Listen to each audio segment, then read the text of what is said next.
நமஸ்காரம். ஸ்ரீரங்கம், திருவானைக்கோவில் ரெண்டுமே உகந்த திவ்ய க்ஷேத்திரங்கள்.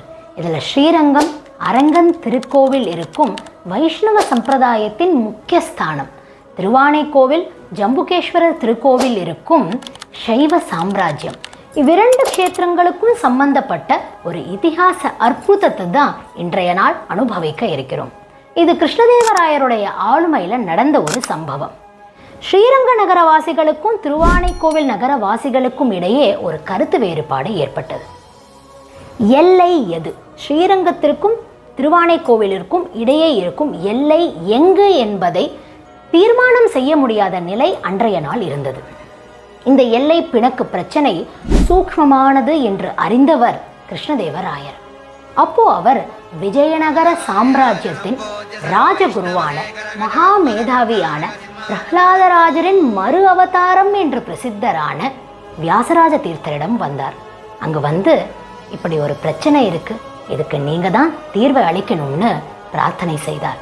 வியாசராஜர் அந்த காலத்திலே அநேக கலைகள்ல வல்லுநராக இருந்தவர். அவருக்கு அதனால அரசியல் பலம் நன்னா இருந்தது. அவருடைய அரசியல் சம்பந்தத்தால கிருஷ்ணதேவராயருடைய சமயத்தில் எவ்வளவோ கோவில்களில் ரெனோவேஷன் டெவலப்மெண்ட் ஒர்க் நடந்தது. வியாசராஜர் கிருஷ்ணதேவராயருடைய கோரிக்கையை ஏற்று ஸ்ரீரங்க க்ஷேத்திரத்திற்கு வந்தார். அரங்கன் திருக்கோவில் முன் நின்று அறிவித்தார், இங்கிருந்து சுவாச நிரோதனம் செய்து நடக்க ஆரம்பிப்பேன். எங்கு சுவாசம் விடுவேனோ அதுவரை ஸ்ரீரங்க க்ஷேத்திரம், அதன் பின் இருப்பது எல்லாம் திருவானைக்கோவில் க்ஷேத்திரம் என்றார். எல்லோரும் ஏற்றுக்கொண்டார்கள். எல்லோரும் வியந்து பார்க்கையில் அரங்கன் திருக்கோவில் முன்னிருந்து வியாசராஜர் மூச்சு காற்றை பிடித்து நடக்க ஆரம்பித்தார். வெகு தூரம் நடந்தார். ஓரிடம் வந்த பொழுது மூச்சு காற்றை விட்டார். அவ்விடம் எல்லை என்று தீர்மானித்தார். இவர் கொடுத்த நிர்ணயத்தை எல்லோரும் ஏற்றுக்கொண்டார்கள். வியாசராஜர் அந்த எல்லையை குறிப்பதற்காக ஒரு வீர ஆஞ்சநேய சுவாமியை ஸ்தாபனம் செய்தார். எல்லையில் இருப்பதால் அவ ஸ்தாபித்த ஆஞ்சநேய சுவாமிக்கு எல்லைக்கரை ஆஞ்சநேயர் சுவாமி என்றும், அந்த கோவில் எல்லைக்கரை ஆஞ்சநேயர் கோவில் என்றும் பிரசித்தமானது. புத்திர பௌத்திர தனதான்யாதி எல்லா இஷ்டார்த்தங்களையும் கொடுக்கக்கூடிய ஆஞ்சநேய சுவாமி அது. அன்றைய நாள் கட்டப்பட்ட சுவற்றின் ஒரு கல் தகடு இன்றைக்கும் அந்த கோவிலில் நாம் பார்க்கலாம். இன்றைக்கும் எல்லோரும் சென்று அங்கே சேவிக்கலாம்.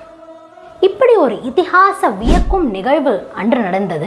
அதன் ஞாபகார்த்தமாக இன்றைக்கும் ஆண்டிற்கு ஒரு நாள் அரங்கன் திருக்கோவிலிருந்து நம்பெருமாள் உற்சவர் ஆண்டிற்கு ஒரு நாள் ஆடி பிரம்மோற்சவத்தின் 8வது நாள் எல்லைக்கரை ஆஞ்சநேய சுவாமி கோவிலிற்கு வந்து அங்கிருந்த பக்தர்களிடம் சேவையையும் கைங்கரியத்தையும் ஸ்வீகரிப்பார்.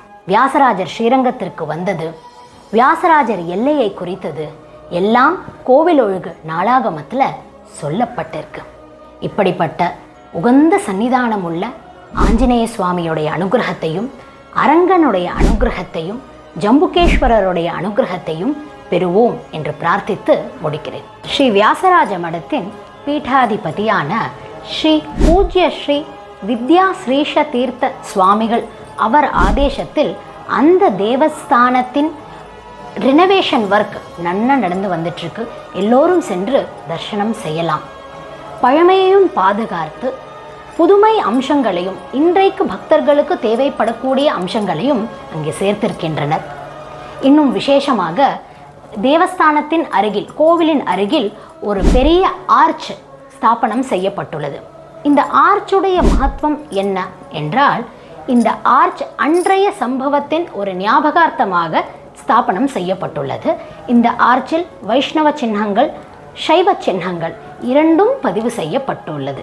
கருடன் போன்ற வைஷ்ணவ சின்னமும் நந்தி போன்ற சைவ சின்னமும் அங்கே பதிவு செய்யப்பட்டுள்ளது.